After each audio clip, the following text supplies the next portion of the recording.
गुरुर्ब्रह्मा गुरुर्विष्णु गुरुर्देवो महेश्वरा गुरुर्साक्षात् परब्रह्मा तस्मै श्री गुरुवे नमः। मैं अपने गुरुदेव महादेव के चरणों में कोटि कोटि प्रणाम करती हूँ। अपने गुरुदेव महादेव का कोटि कोटि धन्यवाद करती हूँ।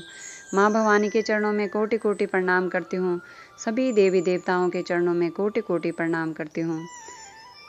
सभी गुरु भाई बहनों के चरणों में कोटि कोटि प्रणाम करती हूँ। सभी का बहुत बहुत धन्यवाद करती हूँ। 3 सूत्र के दाता भ्राता श्री हरेंद्र नंद भैया के चरणों में कोटि कोटि प्रणाम करती हूँ और उनका कोटि कोटि धन्यवाद करती हूँ, जिन्होंने हम सभी को गुरु के 3 सूत्र देकर शिव शिष्यता का मार्ग दिखाया। उन्हीं के द्वारा लिखी गई पुस्तक आओ चलें शिव की ओर में से आज मैं आप लोगों को सुनाऊंगी ज्योतिर्लिंग शिवलिंग की पूजा। नमः शिवाय, नमः शिवाय, नमः शिवाय। ज्योतिर्लिंग शिवलिंग की पूजा। पौराणिक दृष्टि से लिंग के प्रथम प्रादुर्भाव का उल्लेख शिव पुराण और लिंग पुराण में दिया गया है। स्कंद पुराण में कहा गया है कि आकाश लिंग है और पृथ्वी उसकी पीठिका है। सभी देवताओं का घर है, इसमें सबका लय होता है, इसीलिए इसे लिंग कहते हैं। इन बातों से स्पष्ट होता है कि ज्योतिर्लिंग में अग्नि की प्रधानता है। कथा के अनुसार शिवलिंग के प्रादुर्भाव में प्रचंड अग्नि स्तंभ उत्पन्न हुआ था। शिवलिंग इस संसार का प्रतीक है जो 5 तत्व आकाश, वायु, अग्नि, जल एवं पृथ्वी से निर्मित हुआ है। सृष्टि के निर्माण में 5 तत्व और 3 गुण की भूमिका है। गुण का अर्थ होता है बंधन। गुण 3 है, सत्य, रज और तम। ये तीनों गुण मन की अवस्थाएं हैं, क्योंकि यह चराचर जगत शिव की इच्छा से ही निर्मित है, अवस्थित है और पल प्रतिपल विखंडित भी है हो रहा है। 5 तत्वों की उत्पत्ति में 3 गुण भी समाहित है। विदित है कि 5 तत्वों में आकाश तत्व सबसे सूक्ष्म और पृथ्वी तत्व सबसे स्थूल है। शेष 3 तत्व वायु, अग्नि और जल बीच के तत्व हैं। हजारों साल से शिवलिंग पर जलार्पण होता आया है। सावन माह में अनगिनत लोगों द्वारा जलार्पण होता है और वे बोल बम का उच्चारण करते हैं। यह बम शब्द जल का बीज मंत्र वम है, पृथ्वी तत्व का बीज मंत्र लम है, वायु का बीज मंत्र यम है, अग्नि का बीज मंत्र रम है और आकाश का बीज मंत्र हम है।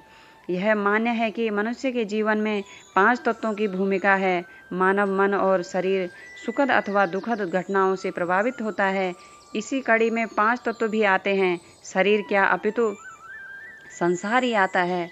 लिंगार्चन में आकाश, पृथ्वी, अग्नि और जल तत्व मुख्य रूप से प्रभावित होते हैं। ज्योतिर्लिंग में अग्नि तत्व की प्रधानता ज़्यादा है, इसीलिए अन्य शिवलिंगों से इसे श्रेष्ठ माना गया है। व्यक्ति के प्रारब्ध भोग में काल और स्थान के साथ साथ 5 तत्वों की भी भूमिका है। यदि 5 तत्वों के अनुपात को किसी व्यक्ति द्वारा परिवर्तित कर दिया जाए तो कर्म फलों के भोग की व्यवस्था में परिवर्तन किया जा सकता है, किंतु इनका अनुपात परिवर्तित होगा तो कैसे? शिव की इच्छा से सब कुछ निर्मित है, चल रहा है, टूट रहा है, अतएव शिव से सानिध्य लाभ के उपरांत ही सुखद परिवर्तन संभव है। लिंगार्चन में होता भी यही है। जल को उसके बीज मंत्र वम बम से आवेशित किया जाता है। व्यक्ति शिव की भावना से जलार्पण करता है। बीज मंत्रों से आवेशित जल शिवलिंग पर जैसे ही अर्पित किया जाता है, शेष तत्वों से तरंगें उठती है जो जल अर्पित करने वाले को प्रभावित करती है। आदमी दुख नहीं चाहता, उसकी कामना सुख की होती है। अतएव शिवलिंग पर जलार्पण करने से बहुधा मनोवांछित सुख प्राप्त हो जाते हैं।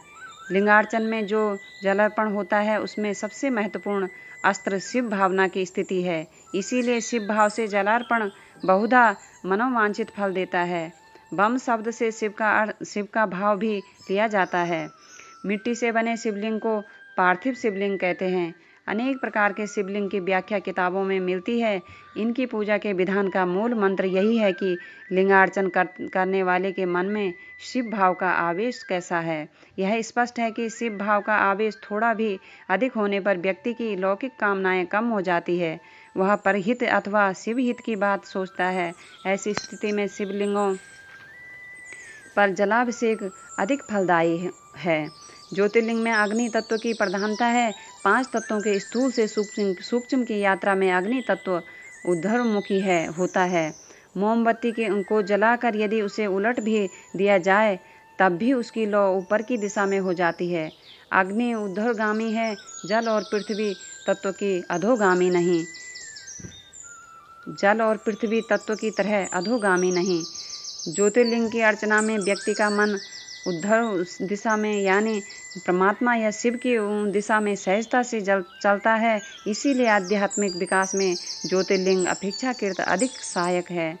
जिस प्रकार सालग्राम में भगवान विष्णु की भावना प्रकट होती है, उसी प्रकार अति प्राचीन काल से पूजित शिवलिंगों से भगवान शिव की भावना का प्रकट्य होता है। लिंग पुराण में उल्लेखित है कि शिवलिंग के मूल में ब्रह्मा जी, मध्य में भगवान विष्णु और ऊपर प्रणव रूप भगवान शंकर विराजते हैं। शिव पुराण में सूक्ष्म प्रणव को ईश्वर का स्वरूप होने के कारण लिंग कहा है और पंचाक्षर उसका स्थूल रूप है। तदेव लिंगम प्रथमं प्रणवं सर्वकामिकं सूक्ष्म प्रणव रूपम ही सूक्ष्म रूपम तो निष्कलम स्थूलिंग ही सकलम तत् पंचाक्षरे मुच्यते। आदि शंकराचार्य द्वारा भी शिवलिंग की स्तुति की गई है, जिसके बोल से चहुँ दिश गुंजायमान है। लिंगार्चन में सामग्रियाँ और साधन जुटाए जा सकते हैं, किंतु स्थायी शिव भाव के लिए तो शिव के गुरु स्वरूप से जुड़ना ही एक मात्र विकल्प है। नमः शिवाय, नमः शिवाय, नमः शिवाय।